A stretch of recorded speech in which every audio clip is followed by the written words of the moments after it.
Emirates, né? Você imagina um estádio naquela localização, com a importância que ele vai ter para a cidade do Rio de Janeiro, naquele local, para quem chega no Rio de Janeiro de avião, enxergando ele na decolagem do avião, ou no pouso ali no Santos Dumont, quer dizer, é um lugar, quem chega de carro vindo de fora, vai passar ali do lado do estádio, né? Que é a chegada do Rio de Janeiro. Todo mundo que passa na ponte, são 100 mil carros por dia. Isso, quem chega pela BR-101 ou quem chega por de São Paulo pela Avenida Brasil, ou mesmo pela linha vermelha, que vai conseguir enxergar o estádio. Então, assim, é um ponto assim, central da cidade, um ponto muito bacana, eu não tenho dúvida nenhuma. E assim, o apelo que vai trazer um estádio da dimensão daquele estádio, sendo o estádio do Flamengo, né? Não é de um clube qualquer.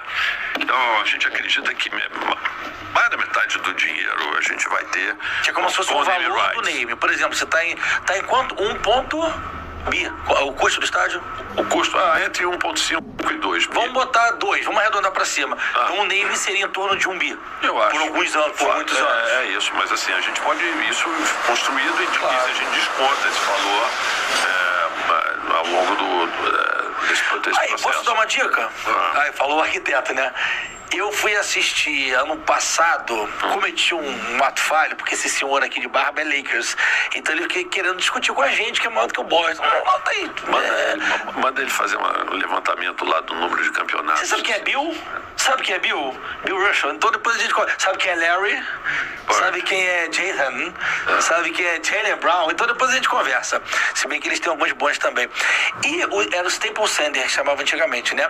Virou o Crypto.com, né? Que é aquela empresa de cripto, com K. Eles mudam o name. Só que lá o estádio é ginásio, obviamente é coberto. Não sei se a ideia do Flamengo é fazer. Não. Então quando você passa de avião, o teto tem um LED gigante ou uma luz gigante, crypto.com, né? .com é .com.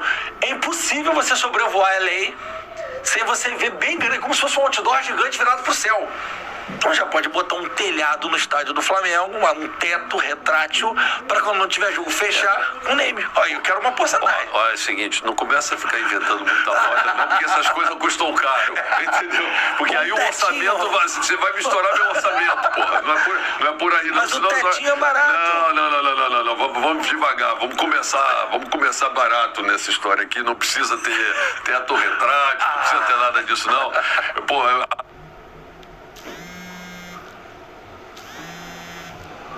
até porque eu acho que o estádio vai ser um estádio bem, assim, prático para a nossa torcida. Assim, a gente vai ter tipo uma geral em pé atrás dos gols. Vai ter geral. A gente vai botar 14 mil de um lado, 9 mil do outro. Esse preço popular que o pessoal reclama bastante. Isso, ali a gente vai ter preço popular, a gente vai poder desenhar, vamos dizer assim, assentos que serão produtos a serem oferecidos com um valor mais alto. É ali que a gente vai ganhar a maior parte do dinheiro. É porque existem pessoas que estão dispostas a pagar bem mais. Que é a experiência do estádio, com bebida, comida. Exatamente. E tem até todo lado de relacionamento que empresas às vezes querem fazer e tudo. E que a gente sabe que tem um espaço muito maior do que o que a gente pode oferecer no Maracanã. E que, pelas pesquisas que a gente tem. Então, isso é algo que a gente vai, com certeza, colocar lá nesse novo estádio. E com isso vai conseguir, sem dúvida nenhuma, não só aumentar a receita dos jogos, como reduzir os custos, porque o Maracanã para nós é um estádio caro de operação, muito caro. Mesmo lutando o estádio com 60 mil? Porque a gente perde muito no Maracanã, né? A gente perde o Maracanã foi concebido para jogos de Copa do Mundo, na sua última versão. E Copa do Mundo, o conceito é que as torcidas assistem juntas. Sim. Só que aqui no Brasil, no regulamento das competições, você destina 10% para a torcida visitante, e aí você tem todo um processo de separação das torcidas que a Polícia Militar exige, vamos dizer assim, uma separação. Aí anula umas fileiras. A gente acaba perdendo, às vezes, 4 mil lugares. Vazios ali para separar? Exatamente. Então você perde 4 mil ali, mais 5 mil das cativas, mais os camarotes que a gente perde, que a gente cede pro Estado, que na verdade é o poder que é o dono do estádio realmente. A gente, na verdade, é só concessionário. e por aí vai, né? Então você tem perda de receita, você tem um custo operacional muito mais alto. Então, com tudo isso, a gente acha que a margem cresce e a receita do Match Day cresce também. E só esse a mais que você ganha, isto sim a gente pode comprometer para o pagamento do estádio. A gente não quer de forma nenhuma comprometer nada que já seja, vamos dizer assim, a receita média que você já tem hoje com o Maracanã. Apenas aquilo que a gente fosse ganhar a mais é que você poderia comprometer num processo eventual de necessidade de financiamento. Outra coisa que surgiu, acho que é bacana explicar isso, porque não existia há um tempo atrás, e eu acho que você estava comentando do prefeito Eduardo Paes. Então, a primeira coisa é dizer o seguinte: ele pode ficar tranquilo, porque não vai chamar urubuzão nem nada, porque name right é algo importante para burro. Mas o povo cria o nome, Zicão, virou Zicão. Esquece. Landinzão. Não, espere. Por favor, uma das coisas que eu peço sempre, não façam isso, porque se batizarem esse troço aí, a gente pode perder dinheiro. Landão, deixa eu só contextualizar. Não esquece. A gente estava falando aqui, o senhor vai continuar rapidinho. Hoje, Dudu, ontem, né, João? Eduardo Paes, prefeito do Rio de Janeiro, Eduardo Paes, numa reunião política lá, falou: não, vai ter que ter um estudo no sentido da urbanização, de urbanismo, para que não fique uma coisa que destoe da região. Tem o terminal de gentileza, que é um ponto maravilhoso para o Flamengo, que o torcedor rubro-negro, ou de repente, sei lá, se um dia o Flamengo quiser emprestar para a seleção, né? Jogar lá, vai que igual lá em Portugal, às vezes empresta. Ou aquele estádio ali perto do Alvalade, o outro. Então, o prefeito Eduardo Paes fala até de forma descontraída que precisa ver um estudo, que não vai inventar uma caixa preta e vermelha ali no meio, etc. E aí o Landim está explicando isso, que não inventem apelido para poder vender o name. Não, e certamente a gente vai querer fazer ali uma obra bacana, bonita, né? Porque acho que faz parte, vamos dizer assim, desse compromisso de ajudar esse projeto de revitalização daquela área toda do Porto Maravilha, que é um projeto muito interessante que vem da prefeitura, que vem lá desde 2007, não decolou. E eu acho que com a colocação do estádio ali, certamente isso vai ajudar a decolar de novo aquela reurbanização. A ideia do prefeito é muito boa, porque assim, a cidade do Rio de Janeiro, quando a gente olha, né, a gente chama de Zona Norte, Centro, Zona Sul, né, mas na verdade Norte, Nordeste, Sudeste e Centro-Oeste, né, Centro-Leste. Por quê? Porque se for para leste, cai dentro da Baía de Guanabara, né? Então, assim, a cidade do Rio de Janeiro se desenvolve para a Zona Oeste, né? E quando se desenvolve para lá, é necessidade que tem de construir escolas novas, hospitais novos, tudo isso, né? É muito melhor para a prefeitura realmente fazer um processo de revitalização de áreas onde esse desenvolvimento já foi feito no passado, que estão ficando aos poucos abandonadas. Tem todo um conceito muito interessante essa revitalização ali. Aliás, falando naquela região ali, tá rolando essa semana no Rio de Janeiro a Rio Innovation Week, que é a maior feira de inovação da América Latina, e amanhã, 17h30, 5h30, eu vou estar lá num painel muito legal com ele, com o nosso Deus Zico.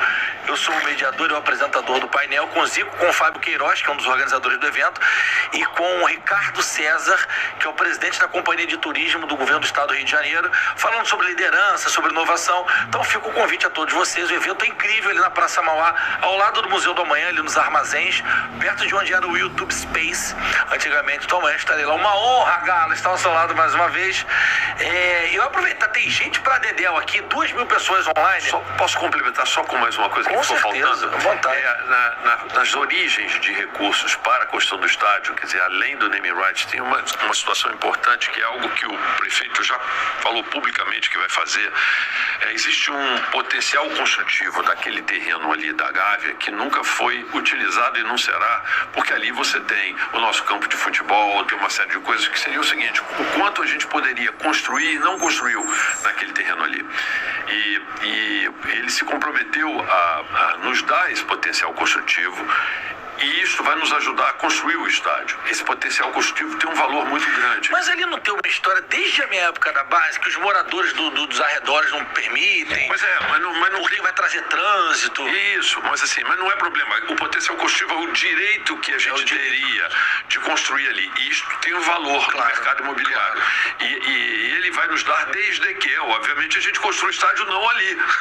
Construa no gasômetro. Então aquilo será um dinheiro carimbado e que será controlado. Ele já deixou muito claro que a prefeitura vai controlar, mas que o Flamengo deverá utilizar para construir o estádio. Ou seja, a gente ainda vai ter uma ajuda da prefeitura, já claramente dito isto pelo deputado Pedro Paulo e pelo Eduardo Paes também. E pelo Eduardo Paes, que eles vão encaminhar um projeto para a Câmara dos Vereadores no sentido de aprovar isto para o Flamengo, é exemplo do que eles fizeram para o Vasco, para ajudar a um dinheiro carimbado também para o Vasco fazer um processo de rejuvenescimento, sei lá, mas do estádio deles, melhorar aquele estádio que é o estádio de São Januário. Então ele falou assim, a gente vai dar para vocês também, para vocês terem mais um dinheiro carimbado. Então, com esse negócio dos naming rights, e eventualmente com as vendas antecipadas por alguns anos de assentos de cadeiras cativas. Como é que funciona agora essa transição da cadeira cativa? Maracanã fica só no Maracanã. Maracanã é Maracanã. Independentemente. Não, Maracanã. Na verdade, eu até brinco. Eu sempre digo o seguinte, que eu lutando para fazer esse estádio, eu estou trabalhando contra o patrimônio da família, porque a família tem 8 cadeiras cativas no Maracanã. Então, e é caro uma cadeira cativa? Eu acho que hoje ela está sendo negociada, não sei, perto de 70 mil por aí, 80 mil. Dinheirinho, uma graninha, boa. 8 já dá para fazer uma graça ali. Olha aqui, você que está aqui na nossa live, você quer concorrer. A gente na real, peraí, que é? A gente separou para vocês essa camisa, que é a nova camisa do Flamengo, e uma homenagem, lógico, ao nosso gigante Adílio, que nos deixou essa semana. A camisa 8, o presidente vai autografar para vocês. No Instagram do nosso canal tem as regrinhas lá, é só você seguir. Tá seguindo aqui o canal Mundo GV Superbet para você concorrer. Assim que acabar o episódio, a gente já vai fazer o sorteio e vai postar nos canais. Então é só você seguir a regrinha. E aí, para nossa surpresa boa, o nosso presidente Rodolfo Landim trouxe pra gente, queria até que você explicasse essa camisa. Estádio 29 também é oficial, a gente ganhou de presente. Uma camisa muito especial, né, presidente? Essa foi uma camisa que a gente fez, uma edição obviamente super limitada, né, para aquelas pessoas que estavam presentes ali naquele dia da arrematação no leilão do terreno do Flamengo, né? E esse 29 é porque a gente já marcou a data de inauguração do estádio, que é no dia do aniversário do Flamengo, no dia 15 de novembro de 2029. Essa é a data em que nós vamos estar botando o nosso primeiro jogo lá. Da obra atrasa, já construiu alguma coisa? Não, a gente já deu um prazo, uma gordurinha nesse prazo aí. Eu vi o senhor falar, de repente vai ser antes. De repente a gente consegue até fazer antes, mas é melhor prometer para cumprindo, botar em 29 aí. Então essa é exclusiva? Essa é exclusiva, para 29. Mas assim, ela não será tão exclusiva por quê?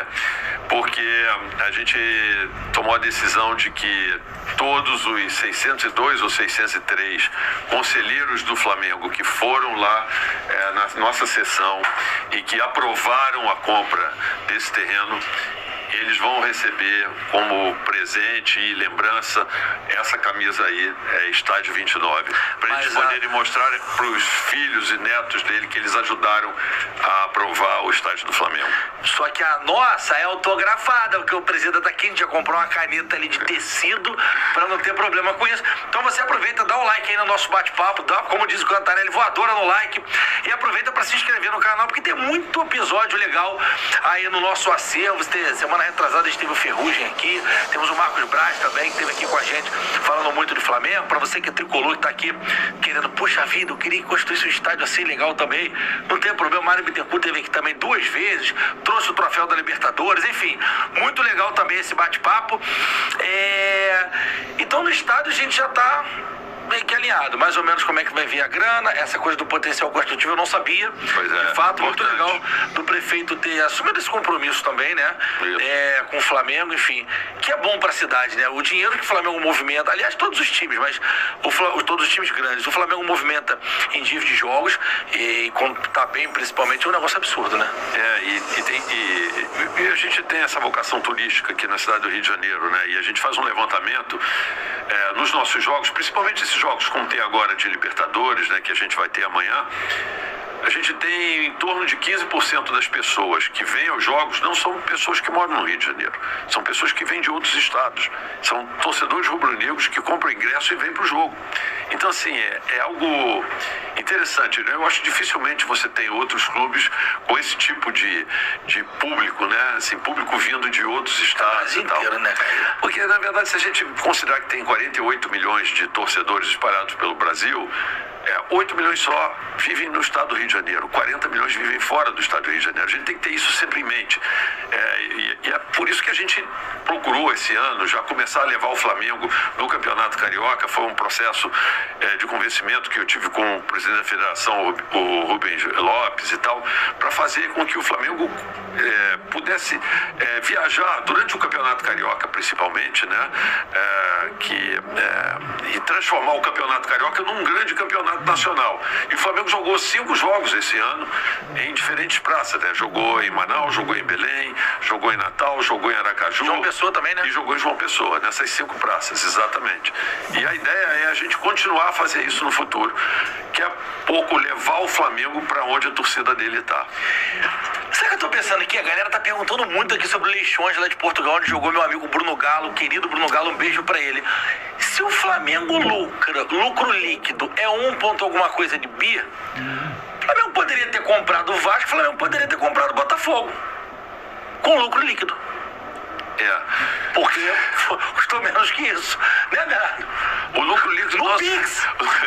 Não, isso foi o nosso faturamento, não foi o lucro líquido. Ah, tá. O lucro líquido foi 200 e poucos milhões. Mas assim, deixa eu dizer uma coisa. Isso teria um problema muito grande, como você falou, de conflito de interesse e governança. Claro, que é uma discussão que a gente precisa ter no futebol. A gente sabe de regras de fair play, grupos transnacionais comprando clubes, e eu acho que isso explica um pouco, posso explicar um pouco essa história do Leixões. O que a gente está vendo é, assim, grupos transnacionais de capital do exterior, por exemplo, grandes investidores americanos que compram clubes na Inglaterra e esses clubes vão comprando clubes em outros lugares do mundo. A gente está vendo o Grupo City, que tem o Manchester City, tem um time em Nova York, Bahia. Tem o Bahia, tem o... Então, assim... E aí, assim, o que eu falo sempre é o seguinte: o Flamengo é tão grande, assim, eu acho que pensar grande dá o mesmo trabalho que pensar pequeno, sabe? Assim, então, se os caras lá de fora podem fazer isso e comprar clubes no Brasil, por que não é o Flamengo que vai começar a comprar clubes lá fora? Sendo o clube master de todo esse processo, não sendo o Manchester City, que é um clube inglês, que tem outros clubes menores espalhados pelo mundo. É o Flamengo, que é o maior clube do Brasil, comprando clubes em Portugal e outros países, por que não? Já tem valor? Tem, mas não posso dizer. Só Então, pra gente aqui, só tem 3 mil pessoas aqui. E vai render só no Globo Esporte, no Folha de Esporte, só pra gente aqui. Não dá pra falar, a gente não pode falar nada antes de levar isso pro conhecimento do Conselho Deliberativo do Flamengo. O Vasco foi 700 milhões. É mais ou menos, também não pode falar. Tá, então vamos pular essa. Ô, presidente, a gente não pode falar o valor porque é uma negociação ongoing. Você dizia lá em Harvard, na sua época lá de... mas aqui, tem muita gente perguntando aqui sobre o Wesley, com essa situação da Atalanta, né, que vai render o Flamengo 100 e poucos milhões, não é isso? 20 milhões de euros, né? Que é o valor. E a proposta como é que tá essa situação do Wesley? Já tá batido o martelo? Tá na mão dele? O Flamengo ainda tá controlando a operação? Assim, o Flamengo sempre controla a operação. O Flamengo o Wesley tem contrato com o Flamengo, que aliás foi recentemente renovado, né, o contrato do Wesley com o Flamengo, né, há pouquinho tempo. Então assim, o Flamengo controla totalmente a operação. É um jogador que obviamente interessa o Flamengo, a prova é que a gente renovou o contrato dele recentemente. Agora, é um negócio como outro qualquer, a gente precisa ver, para que isso seja possível, a gente precisa analisar peças de reposição, quais seriam as opções de reposição, e pensar ainda nessa janela, os movimentos que a gente teria que fazer para, vamos dizer assim, outras contratações. Então, assim, ele está dentro de um contexto. Tem multa, da janela. A multa é muito alta, esquece. Ele não pagaria uma multa dele para arrancar ele do Flamengo. A rigor, sim. Alguém poderia sempre pagar a multa e arrancar ele. Pode, mas não é isso que vai acontecer. E a gente controla totalmente a operação, a gente tem certeza disso. E vamos analisar, mas para poder eventualmente fazer esse movimento, a gente vai precisar pensar como vai ficar o plantel do Flamengo e como é que seria feito, vamos dizer assim, as demais contratações e reposições nessa janela. Eu ia te perguntar isso, porque desde o início, quando a gente começou a bater o papo aqui, o pessoal, Landim, a janela fecha dia 2, dia 14, 16, 18 dias, né? 18 dias para fechar. E aí, temos vai ter post, como é que o Braz faz? Enigmático no Marcos Braz essa semana aí? Não sei, acho que não. Nessa semana, talvez. Até o dia 2, dessa semana que vem, eu acho que nesta semana não, mas eu diria que na próxima, né, talvez. Mas vem da Rússia? Eu não sei, eu não posso dizer, rapaz. Rapaz, toda vez que a gente fala qualquer coisa, o preço sobe, cara. Mas então na última semana pode ser que tenha um post enigmático do Marcos Braz. Sempre pode. A gente está no mercado. Não, mas assim, falando sério, pro torcedor flamenguista que tá aqui angustiado, então ainda existe a possibilidade de nessa reta final da janela de transferência, o Flamengo trazer reforços. Com certeza tem. Hoje tivemos uma longa reunião de manhã do Conselho de Futebol, onde estavam todo o Conselho de Futebol, os 5 integrantes e o diretor de futebol, Bruno Spindel, reunidos comigo. Passamos 2h30 discutindo diversos assuntos, entre eles exatamente a janela de transferência. Quer falar sua posição pra gente? Posição? Não dá pra falar nada aqui. Mas olha, você, torcedor flamenguista, fique feliz porque o trabalho está sendo feito e, obviamente, quando você está trazendo alguém, a operação não está só na sua mão, né? Precisa do clube. Como a situação do Claudinho, que o Flamengo chegou no número que o amigo lá russo pediu e eles subiram, não foi isso? Foi exatamente isso. Então, assim, eles não queriam vender, claramente não queriam vender, tinham acertado com o jogador que se chegasse a um certo valor o liberariam. A gente foi conversando com ele, primeiro fechando com ele e fechando. Ele queria. Pelo menos era isso que ele nos falou. Ele nos falou. E que queria e que a gente precisaria chegar num certo valor, só que quando nós chegamos nesse valor, o valor subiu. Então isso é claramente uma forma de dizer que eles não iriam vender o jogador. Né? Que ficar essa novela. Mas às vezes os clubes podem ter usado isso como uma estratégia para não deixar o jogador chateado, achando que a gente não iria chegar no valor. Então, assim, desde que o cara chegue aqui, eu te vendo. Aí fica esperando, rezando para você não chegar lá, né? Então, aí se você não chegar, ele diz pro jogador, tá vendo? Eu queria atender o teu pedido, mas eles não chegaram. Do Paquetá, presidente? O Paquetá o Paquetá é um jogador que tem contrato lá com o West Ham e tal, assim, só para as pessoas entenderem, assim, a ordem de grandeza das coisas, porque às vezes a gente fala muito, assim, de jogadores e valores, né? Assim, o Paquetá era um jogador que estava para ser negociado pro Manchester City por quanto? 85 milhões de libras. Vamos lá, arredondar, sei lá, isso dá 17 milhões de libras por ano de amortização num contrato de 5 anos. Isto seria mais em um ano. Vamos supor que eles quisessem nos emprestar pelo valor médio de amortização do passe dele por ano. O Flamengo teria que pagar para tê-lo durante um ano de empréstimo 17 milhões de libras. Que dá mais de 100 milhões de reais. 100 milhões de reais? Libra de 7. Então, assim, é isso. Então, assim, é mais dinheiro do que foi o jogador mais caro que o Flamengo comprou até hoje. Comprado. e com o qual firmou um contrato de 5 anos. Então, assim, é para as pessoas terem uma ideia da ordem de grandeza. Então, assim, um jogador como o Paquetá, com a valorização que ele tem no mercado hoje, ele só viria numa condição especial na qual a gente fosse pegar ele por um empréstimo e com valor, assim, extremamente reduzido, se fosse do interesse do clube, do West Ham fazer isso, entendeu? Então, assim, por quê? Porque ele é um jogador cujo valor está fora de propósito para se encaixar nas possibilidades de pagamento do Flamengo. Ninguém aqui vai fazer loucura. É isso. Tem que ter, até porque para ter esse fôlego financeiro não dá para fazer maluquice, porque senão depois a conta chega, né? Quando a conta chega, para pagar é mais difícil. A gente tem visto aí inúmeros exemplos no futebol brasileiro e alguns que a gente tem visto acontecer que uma hora a conta vai chegar. Outra coisa que tá todo mundo perguntando, tem muita gente falando assim, a pergunta do estádio, ele já explicou tudo do estádio, do dinheiro, de como vai vir, da ideia, do name, enfim, é só você voltar daqui a pouco na live e continuar com a gente, depois você volta, porque é uma audiência rotativa, a gente passou de 3.500 pessoas aqui online, muito legal, obrigado pela audiência, aproveita para dar o like, para compartilhar. Eu vou perguntar daqui a pouco do Gabi, ele já falou pra caramba, mas só pra gente atualizar a situação do contrato. Agora, presidente, voltando aqui ao tema do estádio, tá em ano de eleição, né? Claramente você já se posicionou ao lado do Dunche, né? Apesar da sua relação excelente com o Maurício, com o BAP, você já falou isso em outras oportunidades também.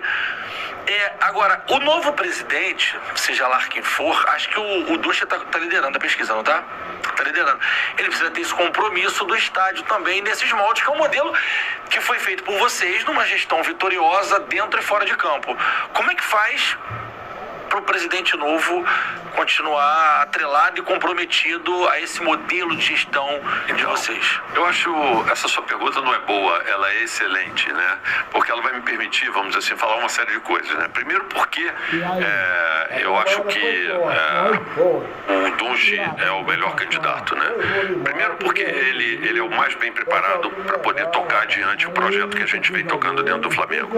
Ele está ligado diretamente à gestão do clube e aos resultados que o clube vem tendo ao longo desses últimos 5 anos e meio. Ele é o vice-presidente, fica ali do meu lado e tem dividido comigo todas as discussões, todas as decisões que a gente foi tomando ao longo desse período e todos os movimentos que nós fizemos. Então, esse é muito claro, por exemplo, o problema do estádio.